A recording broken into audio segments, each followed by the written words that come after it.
this is their pool area. Ayan. Malilimit pa yung pagkain namin. Hindi kami mapaparami ng pagkain. Bread. Siyempre, hindi mawala ang donut. Kumakain na ang mga babies. What did you get? Ito yung breakfast nila. Hello po.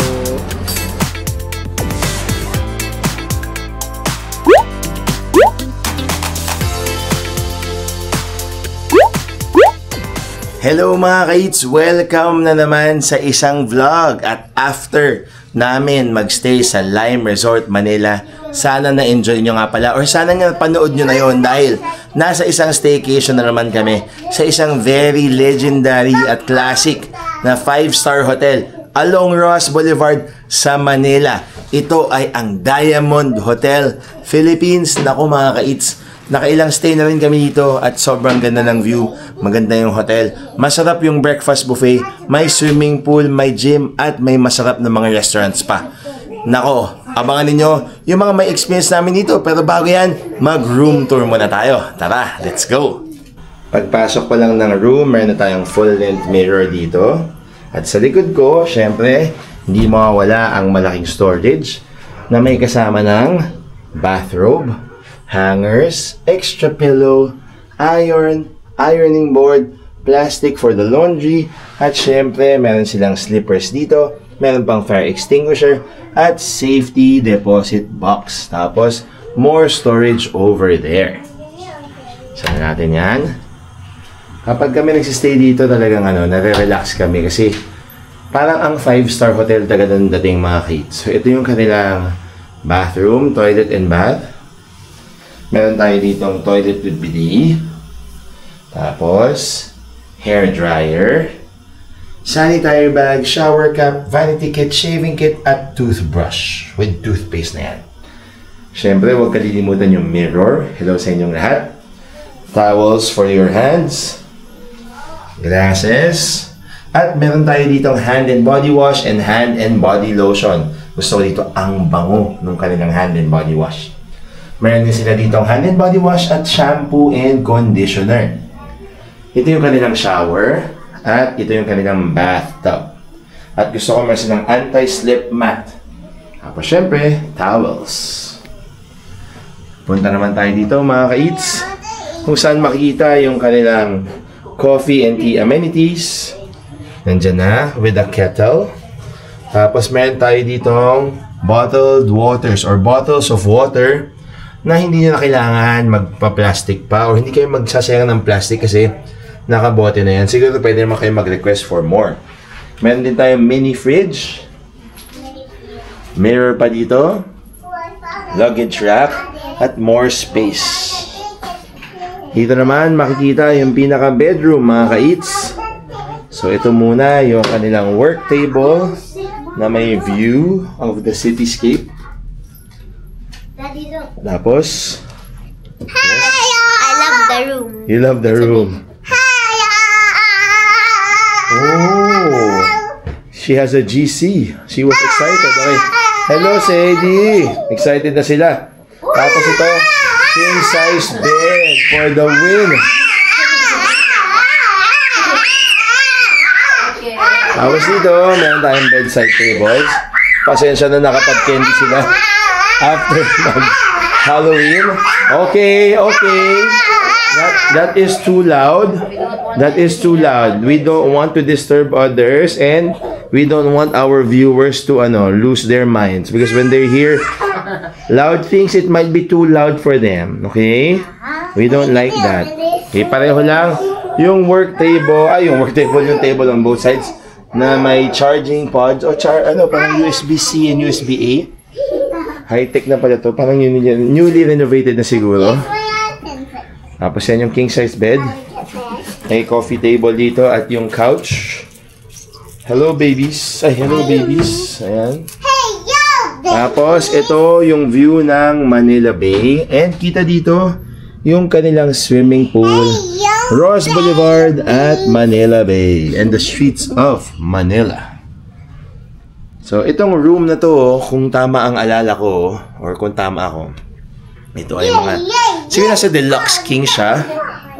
No, siguro nag-range so between mga 6,000 plus to siguro mga 7,000 plus to 8,000. Depende yan sa mabubok nyo, depende sa season. Pero usually may kasama ng breakfast buffet yon mga ka-eats. Wag pala natin kalilimutan, meron na pala ditong Smart TV at meron ding more storage, no? So, kapag nag-book kayo ng stay dito sa Diamond Hotel, i-check nyo lang mabuti yung rate, syempre, tapos kung may breakfast. Kasi, masarap yung breakfast dito at importante siyang wag ma-miss. Mamaya, itry natin ikutin yung hotel. Papakita ko sa inyo yung kanilang swimming pool, yung kanilang gym, yung lobby, at iba pa kung ano pang pwedeng makita dito. Pero, for now, i-enjoy muna namin itong napakagandang room. At see you later mga kids. A few moments later. Hello mga kids. Lazy Sunday. Mami, look. Mami, look. Sound check. Magic. Snack muna namin yung mga nakuha nilang merienda from the loot bag. Galing pala kami ng Halloween party ng Diamond Hotel. So, maraming salamat sa pag-invite sa amin, Diamond Hotel family. Shout out kay Miss Melanie for having us and her bosses and her team. Tapos, dami, parang tigisa kaming loot bag. Mga snacks, maraming salamat sa tostas, sa Indomie, sa Pascual, sa lahat ng sponsors. Pasalamat na. Maraming salamat. I would like to commend lang yung program nila. Wait. We'll share. Gagawa na sila ng tips. I would like to commend lang yung program nila. Very well thought of. Tapos, ang ganda nung shows. And ang galing nung hosts. Yes. Parang sabi ko nga Harry kay Mark. Potter, Hermione, and Luna, and Ron. Yeah, kasi wizard yung theme nila. So, kahit yung host, tapos parang musical na siya, Yes. no? Ang galing, ang ganda. Si Nag-enjoy. si Clowning Around daw, dun sila galing. So, parang theater, musical, parang ganun levels na napasukan pila ng mga Disney songs. Yeah. Tapos, very convincing yung pagkaka-layout. Talagang ang ganda nung pagkaka-decorate. had fun with the game. Yan, the Yes. games, the booth, no? I had fun with the games. Also, masarap din yung food. Very kid-friendly. Siyempre, Halloween siya. Tapos yung menu nila, spaghetti, chicken nuggets, fried chicken. Maayos yung pila. Shoutout din sa mga fellow guests namin kanina. Nakakatuwa kasi lahat very inisip isa't isa. Walang kagulo. Tapos ang cute ng mga costumes. There was rice too, no? Tapos ang cute kasi si Beanie nakapag human claw machine. Ice cream. And candy, yeah. Okay, Daddy's turn to talk. There was pizza, barbecue french fries, ang dami. So nakakatuwa siya. Sabi ni Miss Melanie, yes, first time nilang magkaroon ng parang buffet. Kasi before daw is bento. Pero, mas mura before. Parang mga 1,000, 1,500. Pero, ito 2,800 net per person. Kasi sobrang sulit. Nakailang pero ata. Pero sobrang sulit. Natagpera na naman ako. Ang sulit. Kasi ang dami nilang napamigay sa kids. Nakakatuwa yung mga games. Tapos pati yung raffle, yung mga pa-premyo nila. Grabe. Sobrang galing. And yung sinabi ni Bianca, yung mga host, parang talagang in character. May light show, may magic show. Sa 2,800 pesos per person, okay na kasi happy talaga. Kasi pag nakita nyo yung mga faces ng mga tao, sobrang happy. And it's something to look forward to. Kaya maganda. Kami, paborito namin nag-follow ng mga hotels, mga restaurants for promos. No? Magandang tip yan. Follow nyo sila kasi pag may mga events, pag may mga celebrations, syempre, mauuna kayo and makapag-sign up kayo, hindi nyo mamimiss out. So, wala kayong FOMO sa mga ganitong klaseng event. And marami in the past, no, may mga nakikriticize ng mga hotels sa mga celebrations nila, masyadong ganito o ganyan. Pero nakakatuwa kapag well-organized talaga yung isang event. Kaya sobrang nakakatuwa. Shout out talaga sa team ng Diamond Hotel, sa servers, sa chefs, sa marketing, sa PR, up to their GM. Nandun pa nga yung GM nila kanina, nagrepresent ng prize. Sobrang nakakatawa and na-enjoy namin. Did you enjoy the Halloween? party? Yes! Kahit kami ni Daddy Mark, enjoy na enjoy. Sobrang sarap. Para kain na kami ng kain. Apasan na ngayon, kumakain pa rin kami. So, mamaya ikutin natin yung hotel kasi yun, chumichill-chill lang kami dito sa room and ina-enjoy lang namin. Yung ganda ng isang 5-star hotel na room at syempre pati yung view behind us dito sa may Manila Bay. A few moments later. Mga ka-eats, nag-room service na lang kami kasi medyo nagkatamaran. Tapos nagtitigan pa kami kanina kasi una mag-buffet sana kami. Pero na-realize namin parang medyo over budget siya, saka busog pa kami. Kasi parang sakto Halloween, maybe anong Halloween? Meron silang special rate na kaya mas mahal yung dinner buffet nila ngayong Sunday.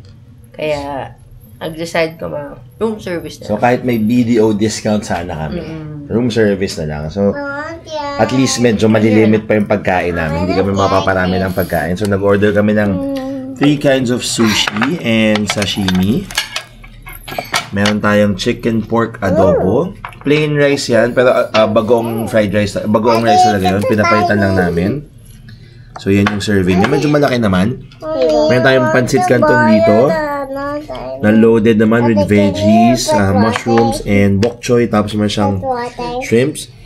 At meron tayong clubhouse sandwich. Kasi syempre masarap mag-clubhouse sandwich kapag ka nasa hotel with fries. And nag-request na kami ng water para tipid-tipid. So yun tayo mga ka-eats. Yan yung actually maganda kasi yung naman niya, reasonable naman yung prices nung menu nila sa room service. So yung mga to, 3,000 plus? 3,500. 3,500. So pwede na kasi per person yung buffet nila 2,300 with discount na. So abuti kami mga 6,500 kung kakain kaming lahat doon. Free pa naman yung twins. Pero at least this is a smarter choice, budget-friendlier choice. More budget-friendly choice. And mabubusog naman kami dito. So, titingnan natin kung ano bang Hello? You gonna subo me? Thank you. You have the egg na? Ang dami na layers, Kain muna kami mga eats. Enjoy muna namin to. At huwag nyo kalimutan kapag magsistay kayo dito sa Diamond Hotel, It's Klook or It's Agoda para makatipid kayo. The next day. Hi! Good morning mga ka-eats! Dahil tulog pa si Sadie and hindi pa ready si Mark and Sabine, kami muna ni Sage ang mag-hotel tour para sa inyo. Let's go! Ayan, we are now here at the 2nd floor kasi nandito yung gym and health spa nila and kita ninyo yung Corniche, ang kanilang buffet restaurant. So mag-breakfast tayo dyan mamaya kapag ready na ang the rest of the family. So pupuntahan muna natin yung kanilang gym. Tingnan natin kung pwede tayong pumasok and mag-kuha-kuha konti ng clips. And this is their gym area. Pero hindi ko nakukunan lahat kasi meron mga nag-exercise. But look, it's big and kompleto with the equipment and malinis. So kung gusto niyo mag-exercise while having a staycation dito sa Diamond Hotel, pwedeng-pwede. Ayan, nandito kami sa 2nd floor after namin tignan yung gym. Yung spa daw kasi under renovation siya. Dito may daan din going to the pool area. Although pwede din naman sa lobby floor, pero mas okay ata dito sa 2nd floor kasi minsan merong mga events dun sa area na dadaanan going to the pool. So dito tayo ngayon sa 2nd floor dadaan. Nagtanong kasi ako kung saan better and ayan, papakita namin yung pool sa inyo. And from the 2nd floor, dadaan tayo sa spiral staircase. So, ingat-ingat lang if you have kids with you and yung mga seniors, dahan-dahan lang tayo dito. Pero gaya nga ng sinabi ni Sir sa gym, pwede na naman dumaan sa first floor. And this is their pool area. Ayan. May kalakihan din naman yung pool nila and meron pa silang pa-waterfalls. Syempre, kompleto yan with day beds and merong lifeguard on duty. Ayan, ang ganda. This is it. And then, ayan yung view ni Diamond Hotel. Ayan. O, diba? Ang saya. Ang sarap mag-swim kapag nasa hotel kayo. Hey! Hi! Say good morning, everyone! Basa yung floor kasi parang umulan ata kagabi. And there's a waterfall. Ayan, lapitan na. Come. A picture. Oh, the shadow. Yes. Ayan. Ito, waterfalls. Kung gusto nyong maglaro-laro dyan, pwedeng-pwede. And meron din silang, come here, there's a small pool. Come. Parang ano ata to? Parang siyang jacuzzi-ish. Jacuzzi-ish. Ito, here. Come, look, baby, oh. There you go. Dahan-dahan ang lakad namin kasi basa. Yung sahig. Ayan. Ito, 3 feet lang siya. Ayan. Meron silang maliit na. Hindi pala siya jacuzzi. Maliit na pool lang siya. Pwedeng-pwede for kids. Ayan. Again, here, the swimming pool of Diamond Hotel. We are now here at the ground floor and this is where you can find their lobby lounge. Ayan, meron silang mga, dahil Halloween, the cake. Meron silang mga Halloween decorated cupcakes and cakes. Ayan, natuwa si Sage. Yun yung nakita niya agad. And yan, this is their lobby lounge. So, kung gusto nyo mag-coffee and mag-chill, pwedeng-pwede kayo dito. And famous dito pala yung kanilang ensaymada. Ayan, napakalaking ensaymada. Let me show you there. Masarap yan. Ito sobrang daming cheese. It's 235 pesos. Isang ensaymada. Yes, baby. Yan, tuntua siya. Look! Eyeballs! And pumpkin! You show them. Eyeballs and pumpkin! Yay! Happy Halloween! Ayan. Again, this is their lobby lounge. Dadaan kayo sa lobby lounge dito to get to the famous Yurakuen, ang kanilang Japanese restaurant. Meron siyang yakiniku and teppanyaki. Closed pa, so hindi pa tayo pwedeng pumasok. Pero ilang beses na kami nakakain sa kanilang teppanyaki area and sobrang sarap talaga. More areas para maupuan and mag-relax dito. And ito ang corniche. Kanina pinakita ko sa inyo from the top view, from the second floor. And ito, yan. Dito kami mag-breakfast. And this is corniche. Nanong ko, kasi syempre pag nag-book kayo ng stay, usually meron niya included na breakfast for 2.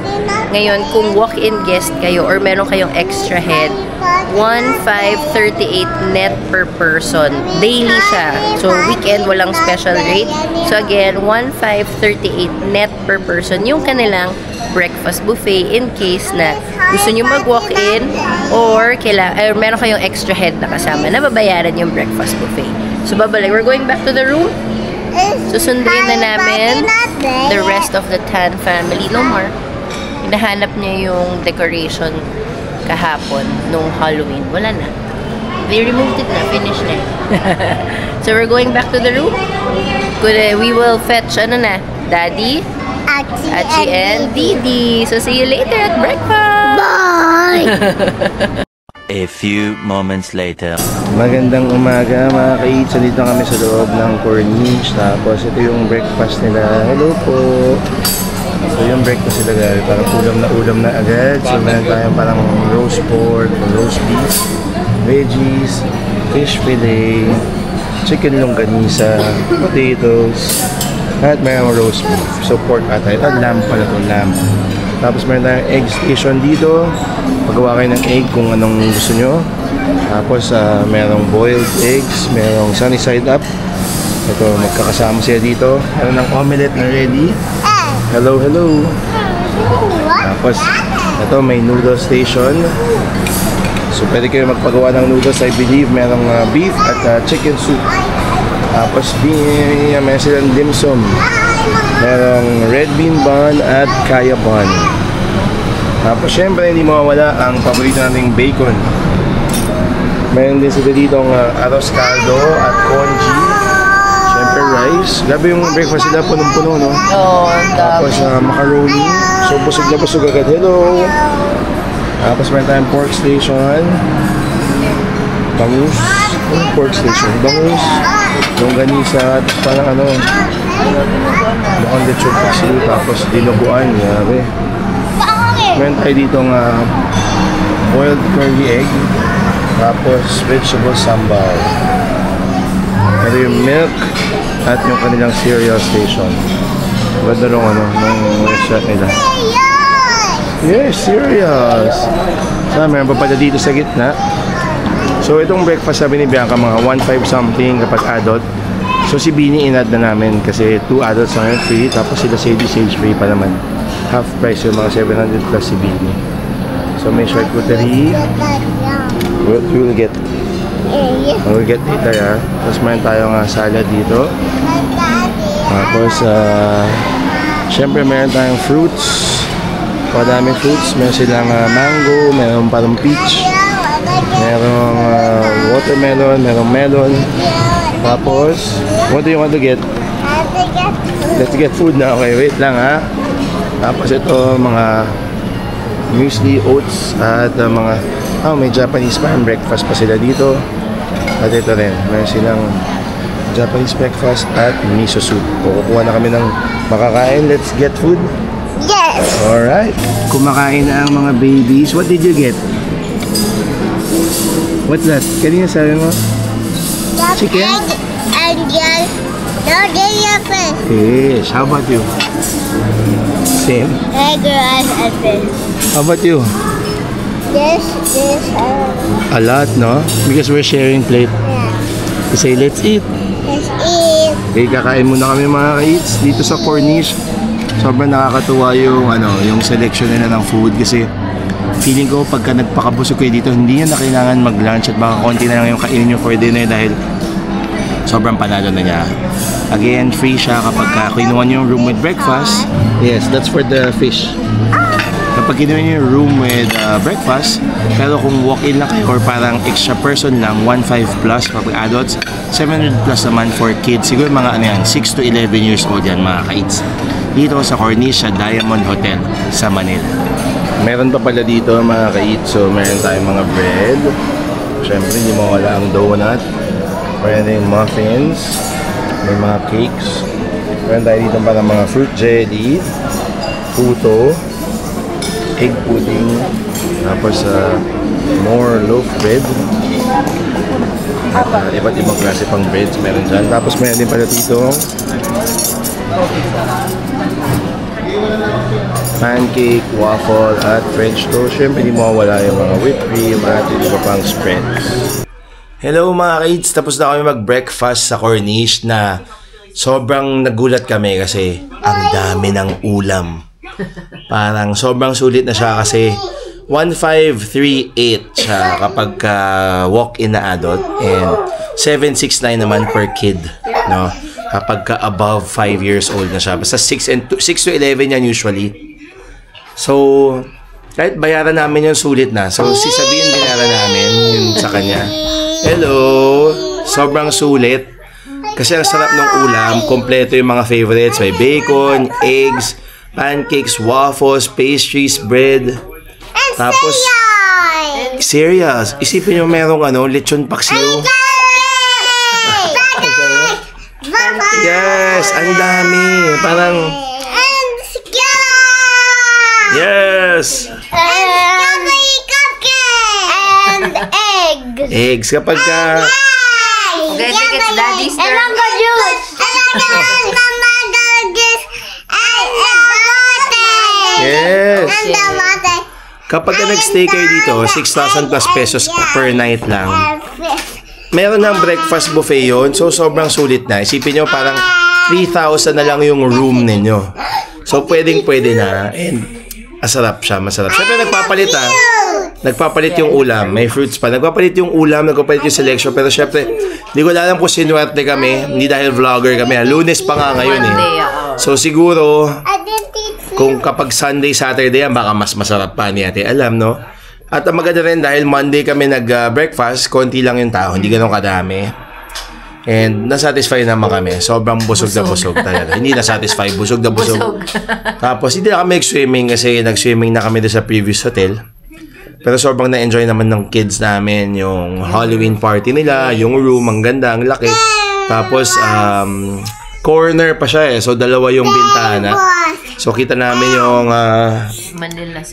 parang cityscape dito. Tapos, parang medyo may Manila Bayside pa dito. So, kung naghanap kayo ng swimming pool, yes. Maliit lang yung pool nila, pero maganda naman. Maganda yung view, may pa waterfalls pa siya. So, kung naghanap kayo ng 5-star hotel, yes, what is it? And then this I saw a pool. There's also A baby pool. Baby pool to, no?